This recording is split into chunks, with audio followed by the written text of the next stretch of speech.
Hi, I'm Nathan Brummer, and I drive a 2015 Mustang GT. So what's done to the car? I have a bunch of cosmetic upgrades. Probably my favorite is the Cervinis hood and the BC Forged wheels. I'm also sitting on airlift performance, airlift suspension, and then my newest addition is the Whipple Stage 2 supercharger. So horsepower-wise, I'm probably putting down about 650. I haven't had a dyno tuned, but everything that I've seen from fellow Whipple supercharged cars, they're about 650 to 700 horsepower. So I think my dad really got me into cars. When I was young, we had always had like dirt bikes and three-wheelers and go-karts and things like that, and he was kind of a shade tree mechanic, so he would always work on people's cars and things like that. So he had a shop in the backyard, and I just remember when I was a kid, like, I hated helping him work on cars. Like, there was like nothing worse that I could do, and he always used to need help, like holding a light or, you know, pumping the brake pedal or things like that. And like, I was kind of a preppy kid. Like, I didn't like getting dirty, and I still don't. When I work on my car, I put gloves on and things like that. I hate dirt under my fingernails, but I look back and like, I'm so thankful that he kind of forced me to do that, and that I learned how to do a lot of things on my car because of him.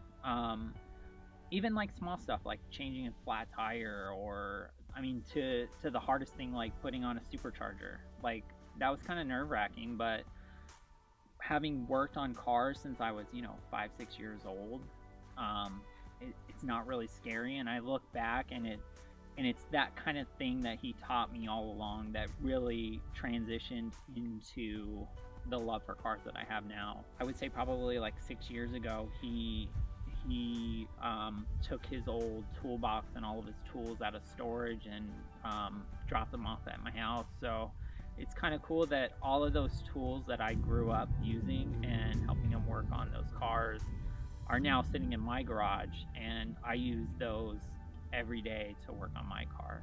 And like, I hope to pass that along to my son and teach him, the value of doing things for yourself. Gosh, I probably got into photography, I want to say probably 15 years ago. Probably really seriously about 10 years ago. It all started, I managed actually the electronics department at a Target store for a long time, and I had to really learn about cameras and things like that. I was good with TVs, I was good with video games. I didn't know a lot about cameras, and that was a lot of what we sold at that time. So I really had to get familiar with cameras and their specs and like what they did and how they worked and things like that. You get all the soccer moms that came in, they wanted to take pictures of their kids, and I had to be able to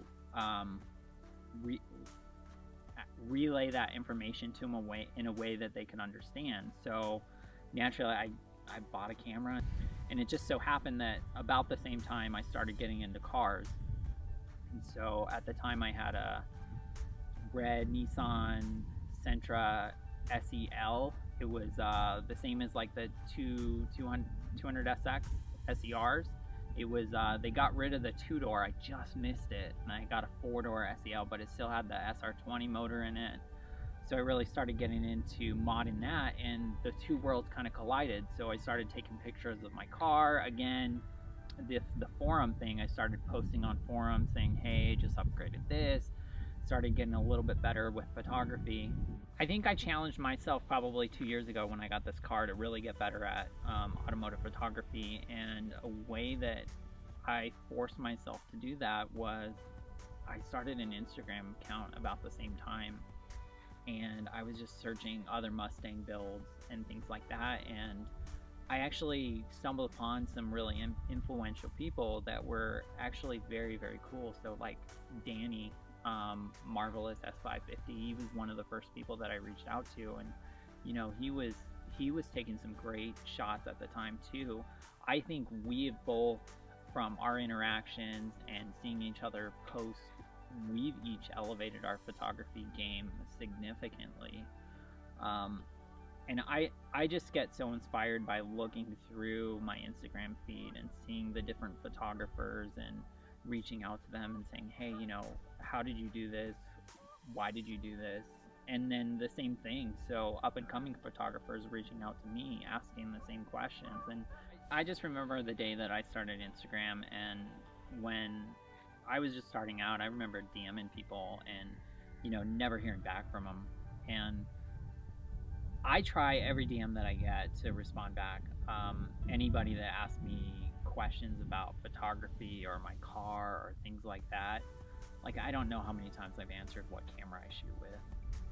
But every single person that asks me, I try to respond to them. I give them as genuine feedback or try to be as helpful as I can. So I just remember what it meant to me when somebody would respond. So I just try to do that same thing every day. So this interview has been really great, but I don't know if you've noticed behind us we have some really good clouds and the lighting is like on point. So I need to go take some shots for next week because I need some content. So we're good.